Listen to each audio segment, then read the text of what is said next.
इसका नाम है वित्तीय समझदारी समृद्ध नारी। लीजिए प्रस्तुत है वित्तीय समझदारी समृद्ध नारी।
आरटीजीएस का फॉर्म चाहिए था।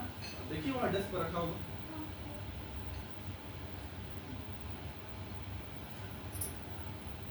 क्या हुआ माता जी, आप आराम से बैठ कर फॉर्म भर लीजिए।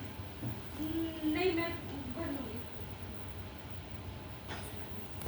तो आपको परेशानी है। रामदेव पानी ला।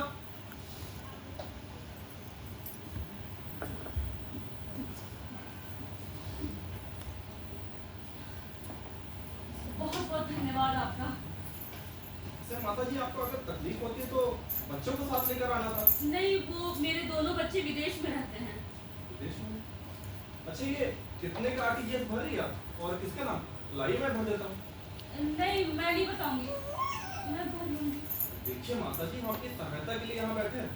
अगर आपको कोई परेशानी है तो आप हमें बता सकती हैं। ये जो कंपनी है, इसी कंपनी में 20 लाख रुपए का आरटीजीएस करना है। 20 लाख? 20 लाख रुपए? इतनी बड़ी रकम? जी, किसकी कंपनी है? आपके बेटे की है क्या? नहीं, तो क्या हुआ क्या है माता जी, बताइए। मेरे पति को एक फोन कॉल आया था और उन्हें कहा गया कि उनके आधार से कुछ इलीगल एक्टिविटी हुई है और उन्हें डिजिटली अरेस्ट कर लिया गया है।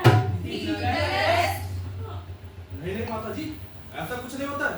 ये जरूर कोई फ्रॉड व्यक्ति आपके साथ फ्रॉड कर रहा है। क्या? आपके पति कहाँ है? मेरे पति को फोन के सामने बैठने को कहा गया है। कहा गया कि जब तक मैं 20 लाख रुपए का आरटीजीएस उस कंपनी में ना कर दूं, तब तक वो मेरे पति को छोड़ेंगे नहीं और कभी भी पुलिस आकर के गिरफ्तार करके ले जा सकती है। देखिए माता जी, ये जो आपके साथ हो रहा है इसे साइबर क्राइम कहते हैं। क्या? Cyber crime? जी हाँ, साइबर क्राइम। कोई भी व्यक्ति ऐसे फोन से 20 लाख रुपए की डिमांड नहीं करता। आप ऐसा ये करिए कि आप 1930 पर कॉल करके तुरंत शिकायत दर्ज करिए। और अगर ये वाकई में सच हुआ तो मेरे पति गिरफ्तार ना हो जाएंगे। देखिए माता जी, आप निश्चित हो जाइए, आपके पति को कुछ नहीं होगा। आप तुरंत घर जाइए, 1930 पर कॉल करके शिकायत करिए, नजदीकी थाना में जाकर शिकायत करिए और जो भी आपको ये आरटीजीएस करने को कह रहा है, आप उसे बोल दीजिए कि आप ये नहीं करिएगा, उसे जो करना है वो कर ले। ये फ्रॉड था। जी माता जी, ये सरासर फ्रॉड है। और ऐसा कभी भी फोन कॉल्स आते नहीं हैं। नहीं। बहुत बहुत धन्यवाद सर आपका। मैं अभी अपने पति को सारी बात बता करके आती हूँ।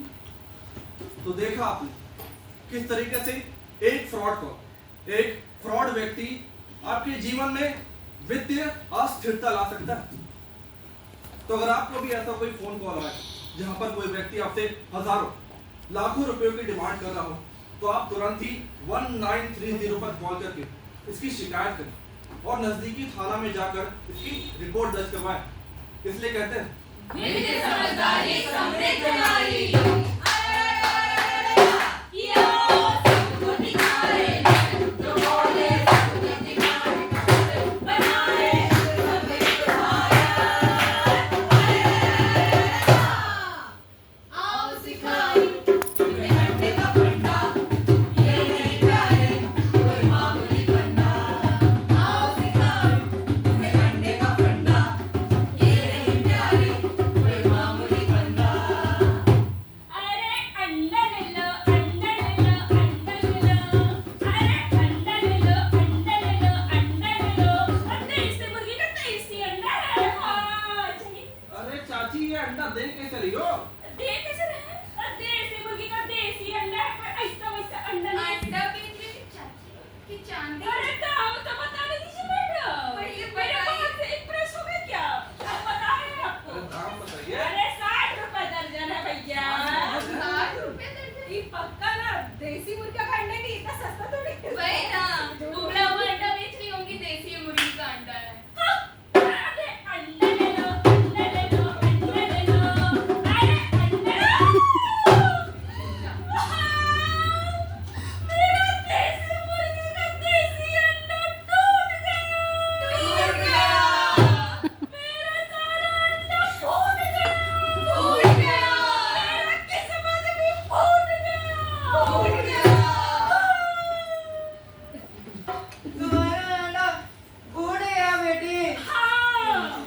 इसीलिए भाई कह रहा था कि एक ही टोकरी में इतने सारा लेकर अंडा लेकर आओगी तो अंडा फूटेंगे ही। अब अगर 4 अलग अलग अंडे होते तो 3 तो बचे रहते।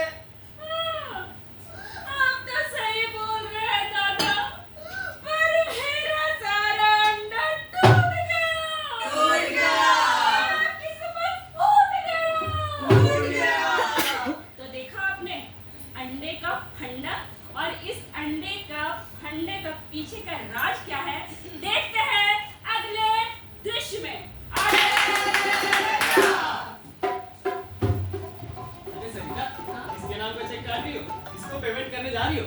अरे भाई, ये मैं चेक किसी को पेमेंट देने के लिए नहीं काट रही हूँ। तो कल मुझे सैलरी मिली है। अच्छा। मैं सोच रही हूँ अपना सारा पैसा शेयर बाजार में इन्वेस्ट कर दूँ। अच्छा। सुना है शेयर बाजार में शेयर का दाम बढ़ने वाला हम्म। है ना खुशखबरी? अच्छा ये बताओ कि तुम जो पैसे बचा पाती हो, हाँ। उसे कहाँ इन्वेस्ट करती हो? लो कर लो बात, कहाँ इन्वेस्ट करेंगे? हम तो अपना सारा पैसा शेयर बाजार में ही इन्वेस्ट करते हैं। यही तो है सबसे बड़ी गलती। गलती? ये तुम्हारे इन्वेस्टमेंट का तरीका बहुत गलत है। वो देखो, कैसे? कभी भी अपने पैसे को एक जगह इन्वेस्ट नहीं करना चाहिए। मान लो किसी कारणवश शेयर का प्राइस एकदम नीचे चला गया, तो तुम्हारा तो भारी नुकसान हो जाएगा ना। अरे बाप रे, ऐसा तो हम सोचे ही नहीं थे। इसीलिए देखो, इसीलिए हमें अपने पैसे को अलग अलग जगह इन्वेस्ट करना चाहिए। जैसे कि कहाँ? देखो, हमें विविधता पे ध्यान देना चाहिए, और हाँ, सिर्फ विनियमित संस्थाओं में ही निवेश करें। भाई, ये विविधता क्या होता है? देखो, मुझे सैलरी मिलती है, उससे मैं जो भी बचा पाता हूँ उसे अलग अलग जगह इन्वेस्ट करता हूँ, जैसे फिक्स डिपॉजिट, रिकरिंग डिपॉजिट, फिर गोल्ड, म्यूचुअल फंड इत्यादि। इसी को कहते हैं विविधता। अच्छा, अब मैं समझ गई। हाँ अगर हम ऐसा करेंगे हाँ तो इससे जोखिम कम रहेगा बिल्कुल। और बाजार में बढ़ते उतरते जो नुकसान होते हैं हाँ। उससे भी बचा जा सकता है क्या? जी हाँ, आप अलग अलग परिसंपत्तियों में निवेश करें ताकि जोखिम कम से कम हो सके, और अगर कोई दुर्घटना हो भी जाए तो वे अलग जगह अलग परिसंपत्तियों में निवेश किए हुए आपके पैसे आपके काम आए। इसलिए कहते हैं वित्तीय समझदारी समृद्ध नारी।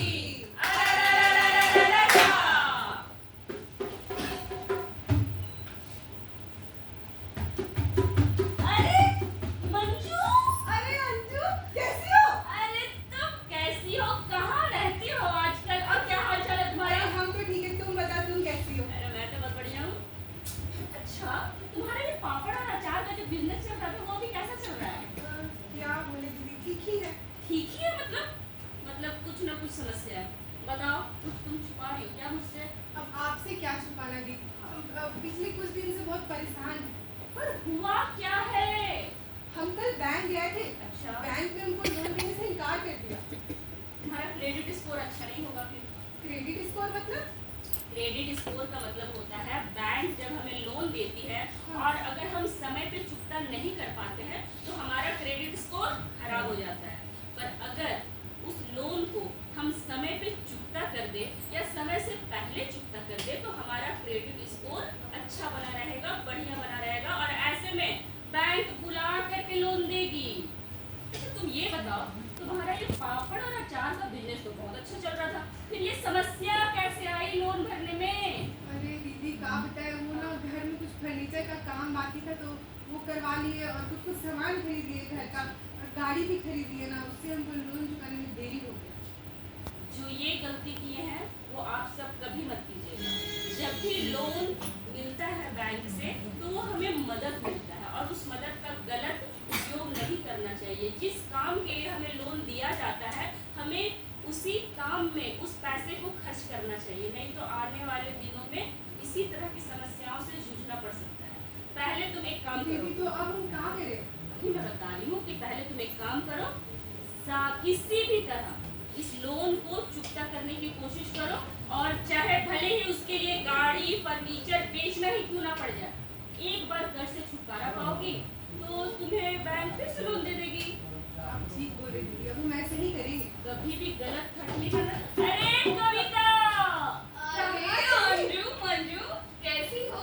हम लोग तो ठीक है, आप कैसे हैं? बड़ी अच्छी लग रही हो दोनों। हाँ, अच्छी है दीदी। अच्छा आप इतना तेजी से कहाँ जा रही थी? अरे क्या बताऊँ, हाँ मेरे बुटीक से जो मैंने कमाए पैसे है ना, उसकी जो सेविंग्स है ना, उसे मैं एक नए बैंक में जमा करने जा रही हूँ। नए बैंक?